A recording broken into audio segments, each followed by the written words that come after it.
আশ্চর্য ছবি। রচনা সুকুমার রায়। জাপান দেশে সেকালের এক চাষা ছিল, তার নাম কিৎসুম। ভারী গরিব চাষা, আর যেমন গরিব তেমনই মূর্খ। দুনিয়ার সে কোনো খবরই জানত না, জানত কেবল চাষবাসের কথা, গ্রামের লোকেদের কথা, আর গ্রামের যে বুড়ো বঞ্জে পুরোহিত তার ভালো ভালো উপদেশের কথা। চাষার যে স্ত্রী তার নাম লিলিচ্ছি। লিলিচ্ছি চমৎকার ঘরকন্যা করে, বাড়ির ভিতর সব তকতকে ঝরঝরে করে গুছিয়ে রাখে, আর রান্না করে এমন সুন্দর যে চাষার মুখে তার প্রশংসা আর ধরে না। কিচ্ছুম কেবলই বলে, এত আমার বয়স হলো, এত আমি দেখলাম শুনলাম, কিন্তু রূপে গুণে এর মতো একটিও কোথাও দেখতে পাইনি। লিলিচ্ছি সে কথা যত শোনে ততই খুশি হয়। একদিন হয়েছে কি, কোথাকার এক শহুরে বড় মানুষ এসেছেন সেই গ্রাম দেখতে। তার সঙ্গে ছিল তার ছোট্ট মেয়েটি, আর মেয়েটির ছিল একটি ছোট্ট আয়না।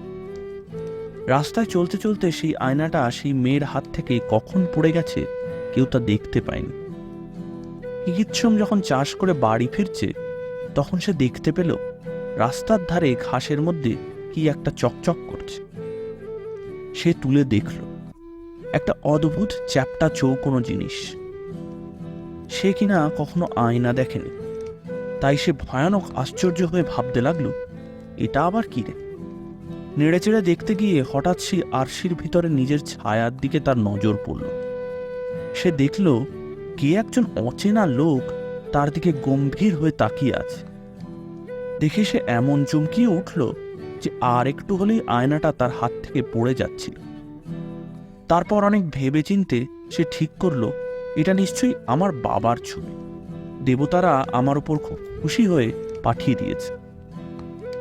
তার বাবা মারা গিয়েছেন সে অনেক দিনকার কথা, কিন্তু তবু তার মনে হলো, হ্যাঁ, এই রকমই তার চেহারা ছিল। তারপর কি আশ্চর্য, সে চেয়ে দেখল তার নিজের গলায় যেমন একটি রূপার মাদুলি, ছবির গলায়ও ঠিক তেমন। এ মাদুলি তো বাবারই ছিল, তিনি তো সর্বদাই এটা গলায় দিতেন, তবে তো এটা তার বাবারই ছবি। তখন কিচ্ছুম করল কি, আয়নাটাকে যত্ন করে কাগজ দিয়ে মুড়ে বাড়ি নিয়ে এলো। বাড়ি এসে তার ভাবনা হলো, ছবিটাকে রাখে কোথায়? তার স্ত্রীর কাছে যদি রেখে দেয় তবে সে হয়তো পাড়ার মেয়েদের কাছে গল্প করবে, আর গ্রাম শুদ্ধ সবাই এসে ছবি দেখবার জন্য ঝুঁকে পড়বে। গ্রামের মূর্খগুলো তো সে ছবির মর্যাদা বুঝতে পারবে না, তারা আসবে কেবল তামাশা দেখবার জন্য। তা হবে না। তার বাবার ছবি নিয়ে ছেলে বুড়ো সবাই এসে নোংরা হাতে নাড়াচাড়া করবে, তা কিছুতেই হতে পারবে না। এ ছবি কাউকে দেখানো হবে না, লিলিচ্ছিকেও তার কথা বলা হবে না। কিচ্ছুম বাড়িতে এসে একটা বহুকালের পুরনো ফুলদানির মধ্যে আরশিটাকে লুকিয়ে রাখ, কিন্তু তার মনটা আর কিছুতেই শান্ত হতে চায় না। খানিকক্ষণ পরে পরেই সে একবার করে দেখে যায় ছবিটা আছে কিনা। তার পরের দিন সে মাঠে কাজ করছে, এমন সময় হঠাৎ তার মনে হলো, ছবিটা আছে তো। অমনি সে কাজকর্ম ফেলে দৌড়ে দেখতে এলো। দেখে সে নিশ্চিন্ত হয়ে বাইরে যাবে, এমন সময় লিলিচ্ছি সেই ঘরে এসে পড়েছে। লিলিচ্ছি বলল, এ কি, তুমি দুপুরবেলায় ফিরে এলে? অসুখ করেনি তো?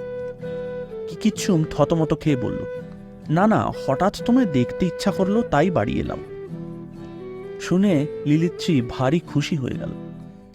তারপর আর একদিন এইরকম লুকিয়ে লুকিয়ে ছবি দেখতে এসে কিচ্ছুম আবার তার স্ত্রীর কাছে ধরা পড়ল। সেদিনও সে বলল, তোমার ওই সুন্দর মুখখানা বারবার মনে হচ্ছিল, তাই একবার ছুটে দেখতে এলাম। সেদিন কিন্তু লিলিচ্ছির মনে একটু খটকা লাগল। সে ভাবল, কই এতদিন তো কাজ করতে করতে একবারও আমায় দেখতে আসনি, আজকাল এরকম হচ্ছে কেন? তারপর আর একদিন কিচ্ছুম এসেছে ছবি দেখতে।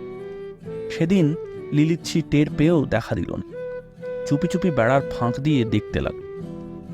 কিচ্ছুম সেই ফুলদানির ভিতর থেকে কি একটা জিনিস বার করে দেখল, তারপর খুব খুশি হয়ে যত্ন করে আবার রেখে দিল। কিচ্ছুম চলে যেতেই লিলিচ্ছি দৌড়ে এসে ফুলদানির ভিতর থেকে কাগজে মোড়া আরশিটাকে টেনে বার করল। তারপর তার মধ্যে তাকিয়ে দেখে অতি সুন্দর এক মেয়ের ছবি। তখন যে তার রাগটা হলো, সে রাগে গজগজ করে বলতে লাগলো, এই জন্যে রোজ বাড়িতে আসা হয়। আবার আমায় বলেন তোমার মুখখানা দেখতে এলাম, তোমার মতো সুন্দর আর হয়ই না। মা গো, কি বিশ্রী মেয়েটা, মোটকা মুখ, থ্যাবড়া নাক, ট্যারচা চোখ, আবার আমার মতো করে চুল বাঁধা হয়েছে। দেখো না কিরকম হিংসুটে চেহারা। এই ছবি আবার আদর করে তুলে রেখেছেন, আর রোজ রোজ আহ্লাদ করে দেখতে আসে। লিলিচ্ছির চোখ ফেটে জল আসে। সে মাটিতে উপুড় হয়ে কাঁদতে লাগল।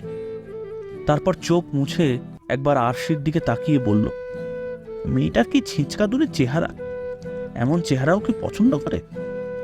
সে তখন আয়নাটাকে নিজের কাছে লুকিয়ে রাখল। সন্ধ্যায় কিকিচ্ছুম বাড়ি এসে দেখল লিলিচ্ছি মুখ ভার করে মেঝের উপর বসে রয়েছে। সে ব্যস্ত হয়ে বলল, কি হয়েছে? লিলিচ্ছি বলল, থাক থাক, আদর দেখাতে হবে না। নাও, তোমার স্বাদের ছবিখানা নাও, ওকে নিয়েই আদর করো, যত্ন করো, মাথায় করে তুলে রাখো। তখন কিকিচ্ছুম গম্ভীর হয়ে বলল, তুমি যে আমার ছবিকে নিয়ে তাচ্ছিল্য করছো, জানো ওটা আমার বাবার ছবি? লিলিচ্ছি আরও রেগে বলল, হ্যাঁ, তোমার বাবার ছবি। আমি কচি খুকি কিনা, একটা বলে দিলেই হলো। তোমার বাবার কি অমনি আহ্লাদী মেয়ের মতো চেহারা ছিল? তিনি কি আমাদের মতো করে খোঁপা বাঁধতেন?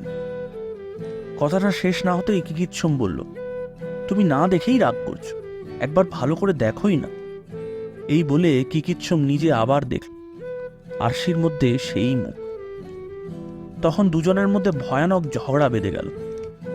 কিকিচ্ছুম বলে ওটা তার বাবার ছবি, লিলিচ্ছি বলে ওটা একটা হিংসুটে মেয়ের ছবি। এইরকম তর্ক চলছে।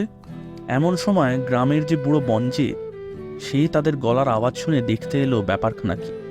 পুরুত ঠাকুরকে দেখে দুজনেই নমস্কার করে তার কাছে নালিশ লাগিয়ে দিল।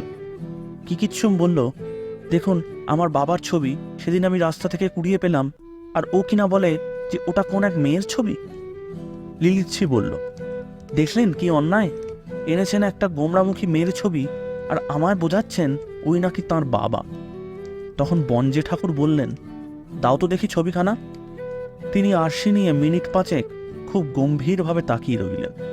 তারপর আয়নাটাকে ষষ্ঠাঙ্গে প্রণাম করে বললেন, তোমরা ভুল বুঝেছ, এ হচ্ছে অতি প্রাচীন এক মহাপুরুষের ছবি। আমি দেখতে পাচ্ছি ইনি একজন যে সে লোক নন। দেখছো না মুখে কি গম্ভীর তেজ, কি রকম বুদ্ধি আর পাণ্ডিত্য, আর কি সুন্দর প্রশান্ত অমায়িক ভাব।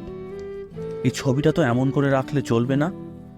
বড় মন্দির গড়ে তার মধ্যে পাথরের বেদি বানিয়ে তার মধ্যে ছবিখানিকে রাখতে হবে, আর ফুলচন্দন ধূপ ধুনা দিয়ে তার সম্মান করতে হবে। এই বলে বঞ্জে ঠাকুর আরশি নিয়ে চলে গেলেন। আর কিকিচ্ছুম আর লিলিচ্ছি ঝগড়া টগড়া ভুলে খুশি হয়ে খেতে বসল। আপনারা এতক্ষণ শুনছিলেন আশ্চর্য ছবি।